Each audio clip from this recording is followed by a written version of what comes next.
Hey everybody, welcome or welcome back to my channel. My name is Destiny. I do art and lifestyle content, and as you can see, today is an art video. So I've had the sketchbook since 2020 and I still haven't finished it. I have 11 pages left after recording the footage for this video. But yeah, I've been doing the exact same thing to fill my sketchbook since I got it, which is go on Pinterest, get like 3 or 4 pictures off of Pinterest that I like for inspiration, then compile it, figure out what elements I want to bring, like what colors and all that stuff, and then I'll paint. But I mean, that gets boring after a while. Like doing the same thing for X amount of years that I've been painting, it gets old. So I figured, why not write out a list of new ways to fill my sketchbook where I'm not doing the same thing all the time, to add a little bit of spice. Because I feel like if you do the same thing consistently, you end up losing the motivation. And since I had this problem, I know other people have had the same problem, so I was like, why don't I make a video on it? Like, I know there are videos out there about how to fill your sketchbook, but it's not mine. So I'm hoping that I can help at least one person like get over their art block and figure out a way to fill their sketchbook, because like I said, I've had this since 2020 and I'm finishing this month. It's gonna happen. I have 11 pages left. It shouldn't take too long. But yeah, I'm gonna go ahead and get into the video. Stop talking y'all's heads off. The first thing that I have listed is draw on your feed. This was really simple. Go on any social media that you have and just scroll. Whatever you see that you like, put it on the page. It doesn't have to take up an entire sheet of paper. You could have a couple different things from your Instagram and make it into a collage on 1 page or 2 pages. Like if you have a sketchbook like mine, you could have one here, and then it'd be a completely unique spread to yourself, because nobody else has the same feed as you. So what you get is going to be unique to you, and then it can fit your vibe or whatever, because whoever you follow, you obviously like something about them. So, and that can give you inspiration or whatever. It could be like a little cute mood board. The second thing on the list is architecture, just because it can be as unique as you want it to be. It doesn't have to be something that's actually going to be structurally sound. I'd suggest going on Pinterest and looking at Cobb houses, C-O-B. Yeah, Cobb, C-O-B. The designs are so gorgeous. I'll put like some pictures on the screen or whatever, but they have unique curves. Like each house is uniquely designed to fit that person. So there'll be some where there's a whole bunch of circles or a whole bunch of ovals and different angles. It's not just like a cookie cutter house where it's a roof and 2 sides and that's it. You know what I'm saying? So it makes it more interesting to look at, draw, and paint. And I have one in here that I really like. So, and I mean, if you want to build your own house in the future, why not already have some of the plans drawn out that's unique to you? You know what I'm saying? And I mean, if you're a vision board type of person, you could definitely draw the type of house that you want in the future. Like if you want it to be modern or cottage core or the Cobb thing, like I was saying, you can make it completely unique and specific to you. And it doesn't just have to be the outer structure. You could do like, how do you want your kitchen to look? How do you want your bathroom to look? Your bedroom, all that stuff. So in a way, you're kind of manifesting it a little bit, but you're painting it at the same time. So you're filling up your sketchbook. I think it's a really cute way to fill it up, just because it adds a little bit more interest, because there's a whole bunch of different curves and angles in the way that, like you drawing a bird, it's very specific. You know what I'm saying? That may not have made any sense. I feel like we're here. I feel like you know what I mean. Ironically, the next one is animals in motion, just because I feel like majority of the time, I can speak for myself, if I draw an animal, they're sitting down, laying down, standing up.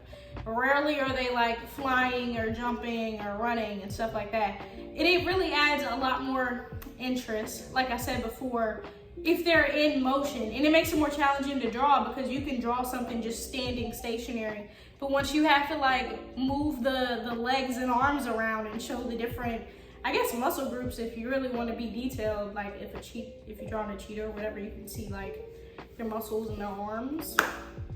That was oddly specific, but like I said, adding motion could add a lot more interest. The next one is abstract art, which is my favorite one, just because I know for myself, whenever I paint or I draw and I have a desired image in my head of what I want it to look like, then I'll kind of stress out a little bit and be like, oh my God, it's not turning out how I want it to. And then I get like down on myself, like this isn't even cute.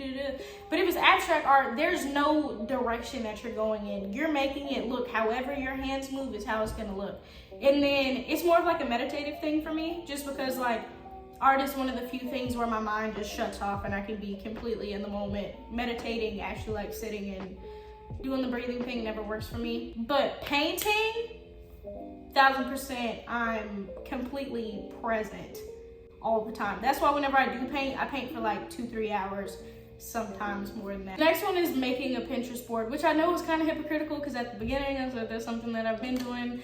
But when you make one that's specifically for art, you don't have to sit there and scroll up and down Pinterest trying to find inspiration. You have a set Pinterest board that's just for art. I have one that's it's named Art References, but there's 27 sections and 3,000 plus pins within that Pinterest board. I can link it below if anybody's interested in it. But yeah, I love that thing so much. And it doesn't necessarily have to be like, I want my art to look exactly like this. Like a lot of the stuff that I have pinned, it's just because there are unique shapes. I really like the color palette, or I like the way that they're using something that kind of like they use juxtaposition. Is there like a past tense for that? Juxtapositioning? I don't think that's right. They use juxtaposition in the way that I wouldn't have thought of. You know, it's just something that's there to inspire you a little bit. And it doesn't even have to be paintings. It could be fabric, texture, specific color, the way that a line is moving, like makeup looks. It really doesn't matter. As long as it inspires you in one way or another, you can add it to that board and go back later on, because I go through it quite often and reorganize it. So like I said, if you want to look at it, I'll link it down below. The next one is plants. If you're one of those people that can't keep plants alive, you can keep it alive in here. There's no way that it's gonna die. And it doesn't have to be like the cute little house plants that everybody and their auntie has. You can create your own plant. Literally look up plants from rainforests and from like islands that are separated off from like mainlands or whatever. Those plants are cool as shit. They don't even look real. Like they look like straight aliens. There's a plant that when the I think it's when the fruit dries, it looks like a skull. Like there's so many different species that you can choose from. You just have to look for it. And so many different color combinations. You could combine a couple different plants together and make your own unique species or whatever. So that could really go in any direction that you wanted to. As all art can, I guess. But the next one is just picking an area of your house. Everything doesn't have to be extremely thought out. It could be an area that you think is really pretty or something that's really simple. You can change the colors up, make it monochromatic or make it extremely crazy colors. Like even, I've seen people paint like cups and like dirty dishes in a sink and it still looks gorgeous. It's just about however you decide to go forth with it. You know what I'm saying? And you can add stuff on the wall too. And then it's like a cute little diary of where you were in that point of your life. Like if you want to paint your room, now you'll forever remember what your room looked like in 2022. You know what I'm saying? Because I don't think anybody throws away their sketchbook. So you can look back and be like, oh snap, I remember when I stayed there with this person, da-da-da, you know? The next one is fan art. So I'm extremely new to fan art. I've never done it. I literally just did one for this video. I did Appa.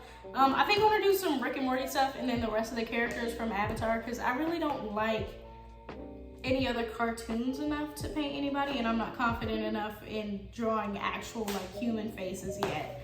But I think it's really cute because you can draw it in your own style. It doesn't have to be exactly like the artist who created the cartoon, and then you can add your own character to it. You know, mine isn't really that unique. The only thing that I changed was the arrows blue instead of brown like Appa's normally is. I wanted to do Studio Ghibli, but that would be a lie because I've never watched any of their films at all. There's two of them that I really want to watch that look like extremely cute. The one with the little girl, the one that looks like the fish, and then the one with the dragon. If you know what I'm talking about, then you do. If you don't, I have no better explanations for it.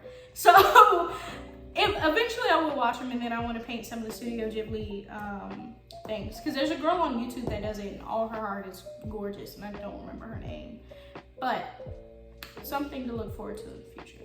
Number 9 is pretty simple too. Just do studies. Like, what can you improve on? Like, I'm a self-taught artist, so I can literally improve on everything. I haven't been in art classes since elementary school. So color theory, shading, shadows, proportions, all that I can improve on. And I mean, it doesn't matter how long you've been doing art, there's always something that you can improve on. Like, do you want to figure out your art style more? Work on that. Draw the same thing multiple times and see how you would like to change it to make it more you. You know what I'm saying? So for me, I've been doing hands and noses, lips, pretty much anything that has to do with a person is something that I need to work on, because I would like to create like my own OCs in the future. So yeah, it's not gonna hurt you, you know?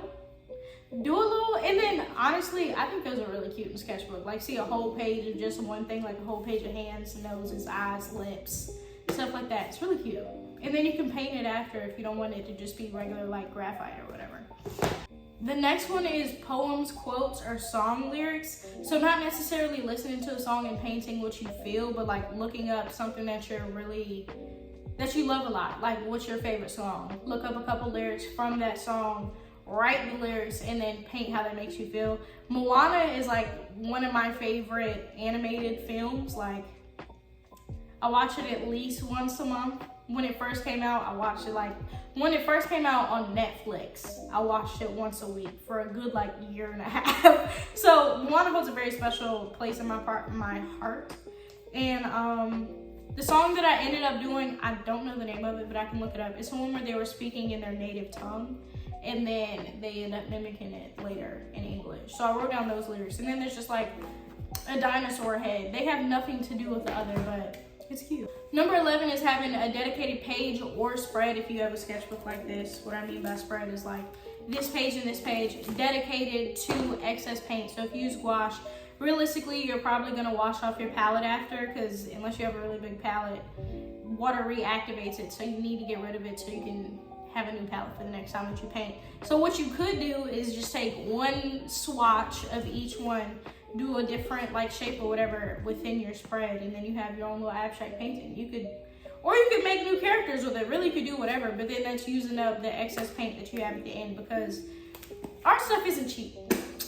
So that's a way to not waste it at the end of the day. I think it's really cute. Like, I have a canvas that I showed in my showing like all my paintings video, where literally what I'll do is I'll take my palette, lay it on top of the canvas, rub the bottom of the canvas, and that's how that painting was created. Because every time after I painted, I'll wipe my my palette on my canvas. So then it's your own little unique abstract painting that you really don't have to think too hard about, because it's just you like getting paint off your brush or whatever. Number 12 is for people that really like music like myself. I constantly listen to music all day long. So set your lighting the way that you want it to be, and then just put on a playlist. And from each song, take one thing that sat with you and then paint that during that song. Go to the next song, paint one thing from each song. Then you're gonna have a completely unique spread. And then that's something to commemorate the music that you really liked at the time. Because do you remember what your favorite song was 2 years ago in January? So now you have a way to actually catalog the music that you genuinely love. Then you can look back and revisit those songs later on like, oh my God, I fucking love this song, but time got away from me and I completely forgot about it. So the final one is portraits, which is pretty self-explanatory, you know. I guess portraits and studies kind of go together, because it's just like improving yourself. You can make OCs or whatever, so yeah. But that's it. That's the whole 13. Okay. But that's everything that I have. That's all 13. Thank you so much for watching. If you watched this far, you may as well subscribe, because you must have liked something that you saw. Yeah, like I said, I do art and lifestyle content, and I'd love to have you join the gang. We're 52 strong, baby. Become 53, 54, and 55. I'd appreciate it. If you have any video suggestions or anything that you'd like to see in the future, whether it's art or lifestyle, let me know. I would love to go down those paths or whatever, so we can explore it together. Yeah, stay safe. Mwah. I love y'all. Have a good day.